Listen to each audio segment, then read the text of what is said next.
Bismillahirrahmanirrahim. Assalamualaikum warahmatullahi wabarakatuh. Perkenalkan, nama saya Rahmawati Dewi Agustina.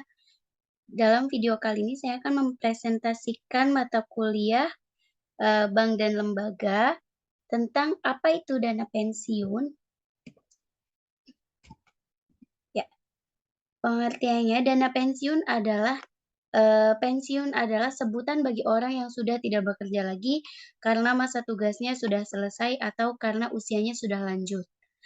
Seorang yang pensiun biasanya mendapatkan hak dana pensiun. Apa itu dana pensiun?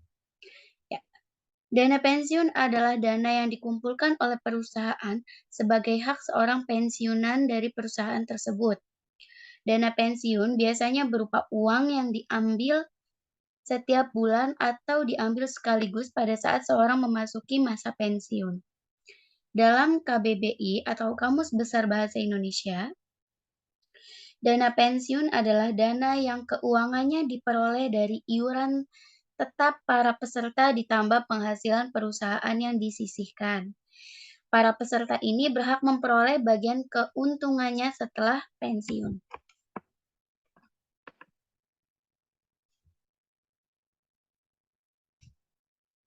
Dana pensiun merupakan salah satu lembaga keuangan, bukan bank, mempunyai aktivitas memberikan jaminan kesejahteraan pada masyarakat, baik untuk kepentingan pensiun maupun akibat kecelakaan.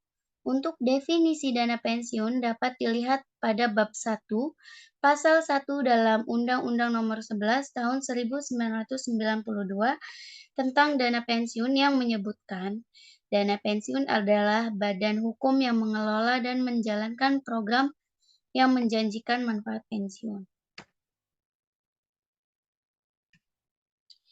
Tujuan dana pensiun, tentu saja dana pensiun memiliki fungsi dan tujuan, yaitu sangat dibutuhkan untuk menunjang kebutuhan hidup seorang di masa tua atau ketika tidak lagi bisa bekerja dengan baik.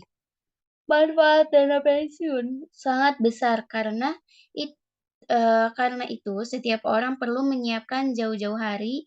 Adapun undang-undang yang mengatur dana pensiun adalah Undang-Undang Nomor 11 Tahun 1992 tentang dana pensiun.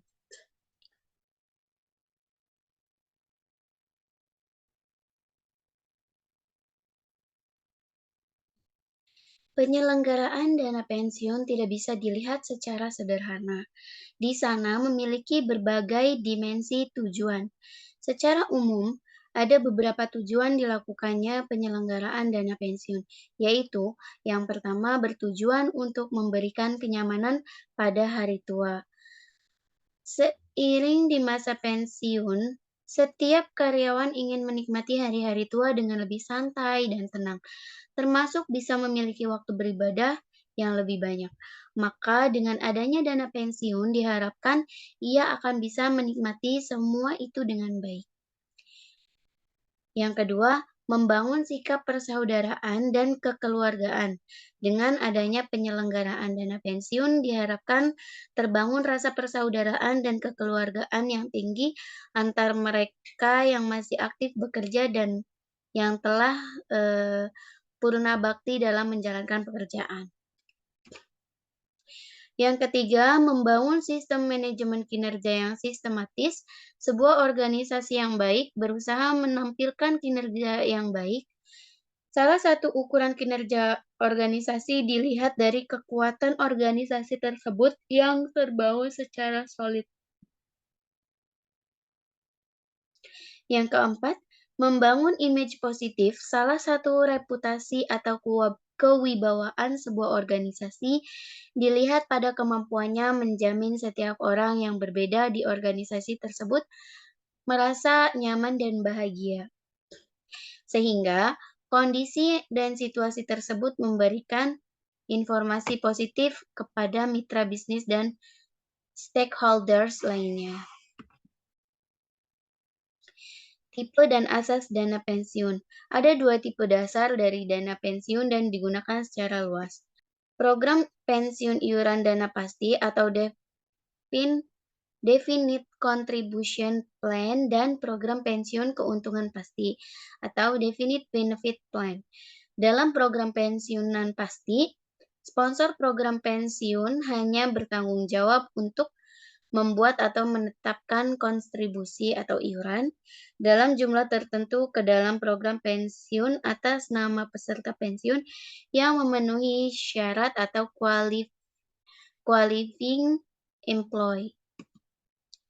Berdasarkan Undang-Undang Nomor 11 Tahun 1992, penyelenggaraan program pensiun didasarkan pada asas-asas sebagai berikut. 1. Asas keterpisahan kekayaan dana pensiun dari kekayaan badan hukum pendirinya. Yang kedua, asas penyelenggaraan dalam sistem pendanaan. 3. Asas pembinaan dan pengawasan.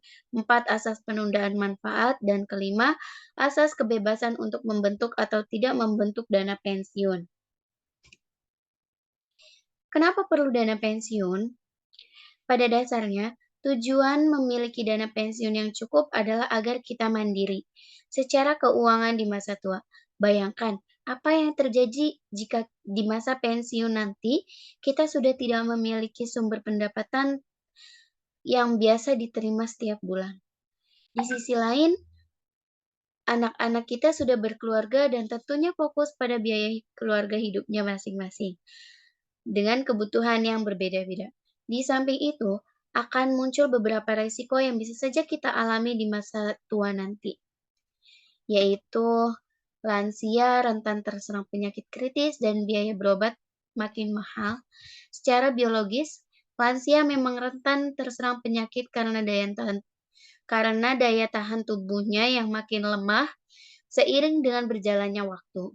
Tetapi hal tersebut berbanding terbalik dengan kenaikan biaya medis di Indonesia yang cukup tinggi.